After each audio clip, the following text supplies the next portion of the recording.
దీపావళికి ఒక మంచి స్పెషల్ స్వీట్ ని అయితే ఈ రోజు మనం నేర్చుకుందాం. 250 grams ఆఫ్ పన్నీర్ అయితే వచ్చిందనమాట.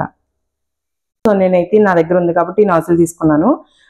మనకి ఇట్లా కనుక ఉన్నాయనుకోండి, మనకి ఏ కవర్ కైనా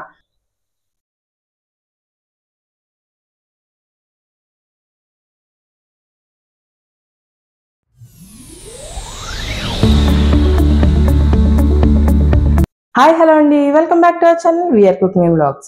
నేను మీ మోనిక. ఎలా ఉన్నారు అందరూ? ఈ రోజు మనం దీపావళి వచ్చేస్తుంది కదండి. సో దీపావళికి ఒక మంచి స్పెషల్ స్వీట్ని అయితే ఈ రోజు మనం నేర్చుకుందాం. అదేంటంటే పన్నీర్ జిలేబీ. పన్నీర్ జిలేబీ టేస్ట్లో చాలా బాగుంటుంది, స్మూత్గా సాఫ్ట్గా చాలా బాగుంటుంది అనమాట. నేను ఒకసారి బయట తిన్నప్పుడు నాకు చాలా బాగా నచ్చింది. సో ఆ రెసిపీ నేను క్రాక్ చేసి మీకోసం ఈ రోజు అయితే చేయబోతున్నాను అనమాట. నేను ఆల్రెడీ ఒకసారి చేశాను, చాలా బాగా వచ్చింది టేస్ట్ అనేది. సో ఈరోజు మీకోసం మళ్ళీ చేసి చూపించబోతున్నాను. దానికి కావాల్సిన ఇంగ్రీడియంట్స్ కానీ ప్రాసెస్ కానీ చాలా సింపుల్గా ఈజీగా ఉంటుంది. సో ఏమాత్రం స్కిప్ చేయకుండా లాస్ట్ వరకు మీరు వీడియోని అయితే చూడండి, ఓకేనా? ఇప్పుడైతే ఏమాత్రం ఆలస్యం చేయకుండా వీడియోని స్టార్ట్ చేసేద్దాం. పన్నీర్ జిలేబీకి మనకు కావాల్సింది ఫస్ట్ పన్నీర్ కదండి. సో ఈ పన్నీర్ని నేను ఇంట్లోనే తయారు చేసుకున్నాను అనమాట. ఇంట్లో నేను ఫస్ట్ దీనికోసం 1.5 లీటర్ పాలు అయితే తీసుకొని బాగా మరిగించాలండి. నేను ఫస్ట్ కాచి పెట్టుకున్నాను కాబట్టి జస్ట్ నేను ఒక్క పొంగు రాగానే వెనిగర్ వేసుకున్నాను. మీరు పచ్చిపాలు తీసుకున్నట్టయితే బాగా మరిగించండి. బాగా మరిగిన తర్వాత పాలన్నీ బాగా వేడెక్కిన తర్వాత మనం వెనిగర్ని కొద్దిగా వేసుకొని తిప్పుతూ ఉండాలన్నమాట. బ్యాచెస్ కింద వేసుకుంటూ తిప్పుకుంటూ ఉంటే మనకి పాలు అనేవి ఇక్కడ వీడియోలో చూపిస్తున్నట్టుగా విరిగిపోతాయి. సో అలా విరిగిపోయినప్పుడు మనం తీసుకెళ్ళి ఒక మంచి క్లాత్ వేసుకొని క్లాత్తో స్టెయిన్ చేసుకున్నట్టయితే మనకి పన్నీర్ ఎక్కడా కూడా కొద్దిగా కూడా వేస్ట్ అవ్వకుండా చక్కగా మనకి స్టెయిన్ అయిపోతుంది అనమాట. మనం తీసుకున్న పాలని బట్టి కూడా మనకి పన్నీర్ క్వాంటిటీ అనేది వస్తుంది. మంచి క్వాలిటీ ఉన్న పాలు తీసుకున్నట్టయితే మీకు పన్నీర్ కొంచెం ఎక్కువ వస్తుంది. నాకు 1.5 లీటర్ పాలకి 250 grams ఆఫ్ పన్నీర్ అయితే వచ్చిందనమాట. చూసారు కదా పన్నీర్ నేను ఎలా తయారు చేసుకున్నారో. ఈ పన్నీర్ని నేను నిన్న నైటే చేసి పెట్టేసుకున్నానండి. సో దట్ మనకి ప్రాసెస్ చేసినప్పుడు కొంచెం ఈజీగా ఉంటుంది అనమాట. మీరు పన్నీర్ చేసుకోగానే స్వీట్ చేసుకున్నట్టయితే ఇంకా చాలా బాగుంటుంది. ఒకవేళ నాకు ఈ పన్నీర్ అవైలబుల్గా లేదు, నేను ఇంట్లో చేసుకోలేను అనుకున్న వాళ్ళు ఎవరైనా ఉంటే మీకు మార్కెట్లో దొరికే పన్నీర్ని కూడా తెచ్చుకోవచ్చు, నో ఇష్యూ. కాకపోతే దానికన్నా కూడా మనం ఇంట్లో ఇలా ఫ్రెష్గా చేసుకున్న పన్నీర్ ఏంటంటే మనకి ఇంకొంచెం జ్యూసీగా స్మూత్గా ఉంటుంది అనమాట. మీరు ఒకవేళ బయట నుంచి తెచ్చుకున్న పన్నీర్ని మిక్సీలో అయితే వేసుకోవాలి. ఇదే ప్రాసెస్, ఇవే ఇంగ్రీడియంట్స్. కాకపోతే మీరు మిక్సీలో అయితే వేసుకొని కొంచెం మిక్సీ చేసుకోవాల్సి ఉంటుంది, కొంచెం సాఫ్ట్గా రావడం కోసం. దీన్ని మనం ఇప్పుడు చేత్తోనే స్మాష్ చేసుకుందాం, ఓకేనా? ఫస్ట్ పన్నీర్ని మనం చక్కగా మణికట్టుతో స్మూత్గా చేసుకోవాలన్నమాట. అదే మీరు చేసుకోగానే అయితే ఇంత మీకు టైట్ అవ్వదు, చక్కగా స్మూత్గా బాగా వస్తుంది. సో నేనేంటంటే ఆల్రెడీ నేను ఫ్రిడ్జ్లో పెట్టేశాను కాబట్టి, నైట్ చేసుకున్నాను కాబట్టి నాకు నిన్న టైం లేదండి చేయడానికి. లేకపోతే చక్కగా ఫ్రెష్గానే చేసేదాన్ని. నాకు అప్పటికప్పుడు చేసిందంటే చాలా ఇష్టం. సో ఏం చేశానంటే నిన్న ఫ్రిడ్జ్లో పెట్టుకున్నాను కాబట్టి నాకు కొంచెం ఇలా హార్డ్ అయింది. జస్ట్ వాటర్ స్టెయిన్ అయ్యే వరకు ఉంచుకుంటే సరిపోతుంది అనమాట మనకు పన్నీర్. ఎక్కువసేపు మనం ఎక్కువ స్క్వీజ్ చేసేసి చేయక్కర్లేదు. కొంచెం ఆల్రెడీ మనం ఇందులో వాటర్ వేసుకుంటూనే చేసుకోవాలి. సో అందులో వాటర్ కంటెంట్ ఉన్న నో ప్రాబ్లం. ఇలా ఉంది కదండి. దీన్ని ఇప్పుడు కొద్దిగా ఇలా మణికట్టుతో ఇలాగా స్మూత్ చేసుకోవాలన్నమాట.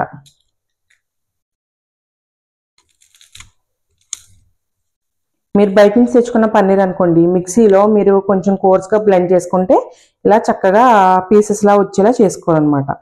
చూసాను నిన్న నైట్ చేసినా కూడా నాకు తేమ అనేది ఎలా వస్తుందో, ఇంట్లో చేసుకున్న పన్నీర్ అయితే మనకి ఇలా చక్కగా తేమ అనేది రిలీజ్ చేస్తుంది కాబట్టి మనకి వాటర్ తక్కువ పడుతుంది అనమాట.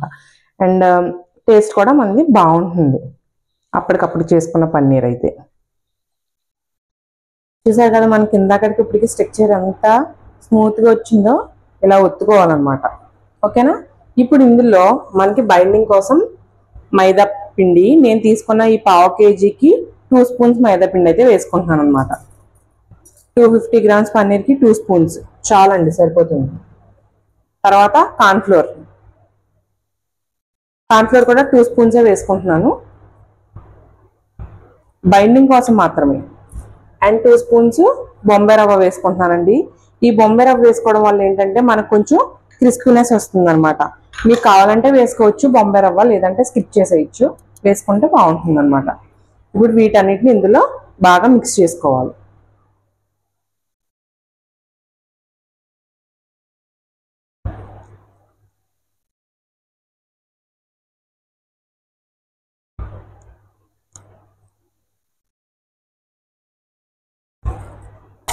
ఇలా మొత్తం కలుపుకున్నాం కదండి.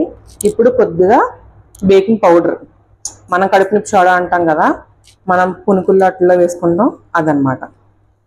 ఇది వేసుకుంటే ఏమవుతుందంటే మనకి గుల్లదనం వచ్చి షుగర్ సిరప్ అనేది బాగా పీల్చుకుంటుంది అనమాట. చాలా బాగుంటుంది టేస్ట్ అనేది. సో కొద్దిగా అది వేసుకోండి, ఒక హాఫ్ స్పూన్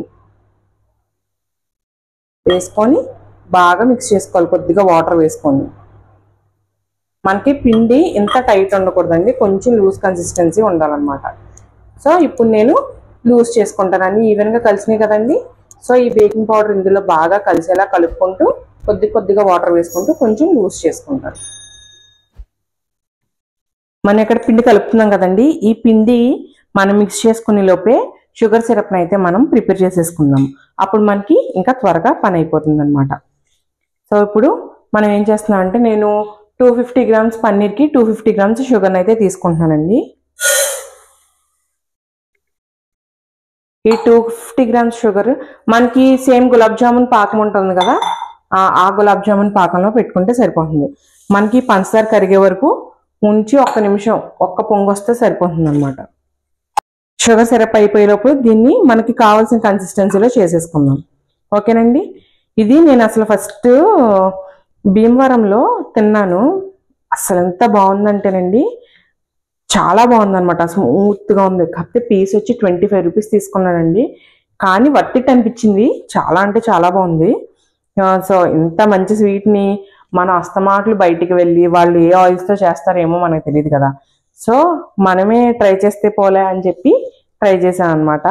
మనకి తెలిసిన వాళ్ళు స్వీట్ షాప్లో ఉంటే వాళ్ళని కనుక్కొని ట్రై చేశాను. చాలా బాగా వచ్చింది. అందుకనే మీతో కూడా షేర్ చేసుకుందాం ఈ రెసిపీ అని చెప్పేసి అనుకున్నా. మీరు వీడియో అలా చూసి వెళ్ళిపోకుండా ఒక్క లైక్ చేసినట్టయితే మన వీడియోలో మంచి కంటెంట్ ఉందని యూట్యూబ్ అల్గోరిథంకి అర్థమవుతుంది. సో ఇంకొంతమందికి మన వీడియోని ప్రమోట్ చేస్తుంది. సో మన వీడియో మీకు నచ్చినట్టయితే లైక్ చేయండి.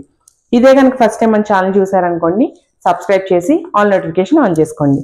సో దట్ మనం చేసే ప్రతి వీడియో నోటిఫికేషన్ మీ వరకు వస్తుందన్నమాట. అంతేకాకుండా ఈ కంటెంట్ మీ ఫ్రెండ్స్కి ఫ్యామిలీస్కి ఉపయోగపడుతుంది అనుకుంటే షేర్ చేయండి. చాలా మంది ఇందులో కలర్ కూడా వేసుకుంటారు. సో కలర్ మనకి హెల్త్కి అంత మంచిది కాదు కాబట్టి నేనైతే అవాయిడ్ చేస్తాను. మీకు కావాలంటే యాడ్ చేసుకోవచ్చు.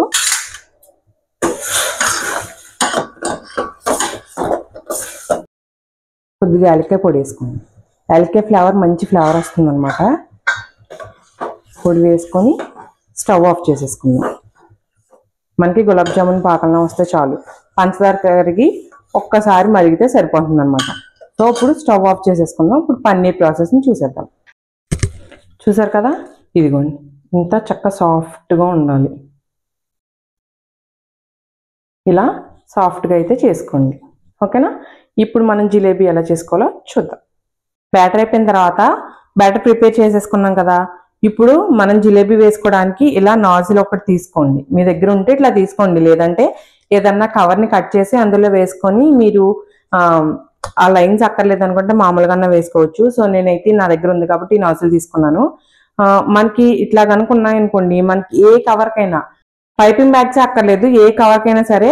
ఇక్కడ నేను ఉప్మారవ్వ ప్యాకెట్ తీసుకున్నాను, లేదంటే పాల ప్యాకెట్ కానీ ఇట్లా కొంచెం స్ట్రాంగ్గా ఉన్న కవర్ తీసుకొని ఈ ఎడ్జెస్లో కనుక కట్ చేసుకున్నాం అనుకోండి, కట్ చేసుకొని ఇట్లయితే ప్లేస్ చేసుకోవాలి. ఇందులో తర్వాత దీనికి స్క్రూ ఉంది కాబట్టి ఇట్లా మనం పెట్టేసుకుంటే మనకి చక్కగా కవర్ ఊడిపోతుంది అన్న భయం లేకుండా మనం ఈజీగా చేసుకోవచ్చు అనమాట. సో చూసారు కదా ఎంత స్ట్రాంగ్ ఉందో. ఇలా చేసుకోండి. ఇలా చేసుకుంటే ఈజీగా చేసుకోవచ్చు. కేక్స్ చేసుకున్నప్పుడు కూడా మనం పైన డిజైన్స్ వేస్తాం కదా విప్పింగ్ క్రీమ్తో, అప్పుడు కూడా మనకి ఇది చాలా బాగా యూజ్ అవుతుంది అనమాట. ఈ నాజిల్స్ కానీ తీసుకొని ఉంచుకుంటే మనకి కాస్ట్ కూడా ఎంత ఉండదు. మీకు కావాలనుకుంటే కింద లింక్ ఇస్తాను, కామెంట్ చేయండి. ఇలా అయిపోయింది కదా, మనం కవర్ ప్రిపేర్ చేసుకున్నాం కదా. ఈ బ్యాటర్ని అయితే కవర్లో పెట్టేసుకుందాం.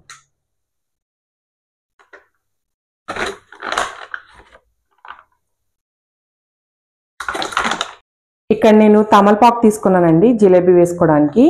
అదైతే మనకి ఈజీగా వస్తుంది. లేదంటే మీ దగ్గర అరిటాకు ఉంటే అరిటాకు కానీ, తమలపాకు కానీ, లేదంటే ఏదైనా ప్లాస్టిక్ కవర్ కానీ ఇట్లా ఏదన్నా కూడా తీసుకోవచ్చు. నేను ఇక్కడ తమలపాకుని అయితే తీసుకున్నాను, నాకు ఈజీగా అవైలబుల్ ఉంది కాబట్టి. దీని మీద అప్పుడు మనం జిలేబీలా వేసుకుందాం.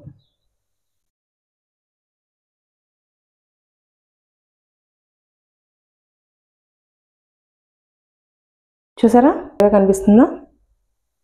ఇలా మీరు జిలేబీలను అయితే ఈజీగా చేసుకోవచ్చు అనమాట. చాలామంది నూనెలో డైరెక్ట్గా పిండేస్తూ ఉంటారు. అలా నూనెలో పిండితే ఏమవుతుందంటే మనకి కరెక్ట్గా షేప్ అనేది రాదనమాట. మనకు అలవాటు తక్కువ ఉంటుంది కదా, సో షేప్ అనేది కరెక్ట్గా రాదు. ఇట్లా ఏదైనా తీసుకొని మనం దీని మీద చేసుకున్నట్టయితే మనకి షేప్ అనేది కరెక్ట్గా వస్తుంది. సో దీన్ని ఇప్పుడు ఆయిల్లో వేసేసుకుందాము. నేను ఆల్రెడీ ఆయిల్ వెలిగించి పెట్టుకున్నానండి. దాన్ని ఇప్పుడు మన గులాబ్ జామ్ అలాగే మీడియం ఫ్లేమ్లో ఉన్నప్పుడు వేయించుకుంటాం, అలాగే వేయించుకోవాలన్నమాట. మనం చేసుకునే జిలేబీ ఇలా డ్రాప్ చేసుకుంటే సరిపోతుంది. ఆయిల్ మరీ వేడిగా ఉన్నప్పుడు వేయకండి, మనకి జిలేబీ అనేది మాడిపోతుంది. సో కొంచెం లైట్గా హీట్ ఉన్నప్పుడే వేసుకోండి.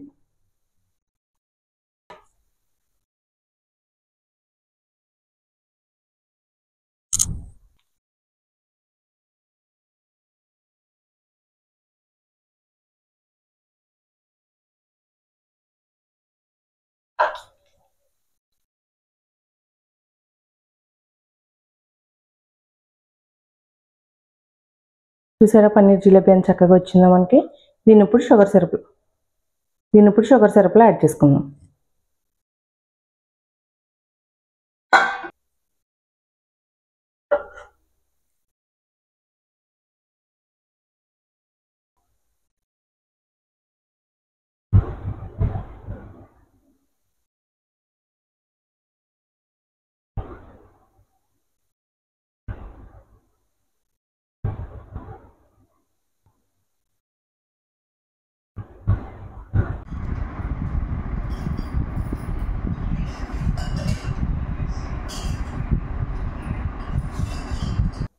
సో చూసారు కదా ఎంత సింపుల్గా, టేస్టీగా, జ్యూసీగా, సాఫ్ట్గా ఎలా చేసామో.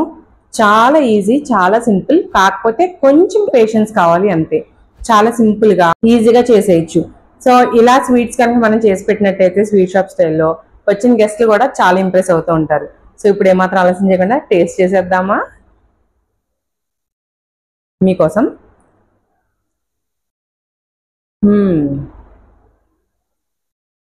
చాలా బాగుంది, చాలా బాగుంది.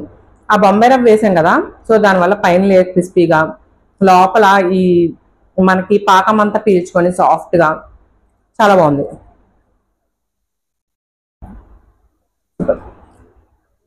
సో మరి మీరు ఎప్పుడు ట్రై చేస్తున్నారు? మీరు కూడా ట్రై చేయండి.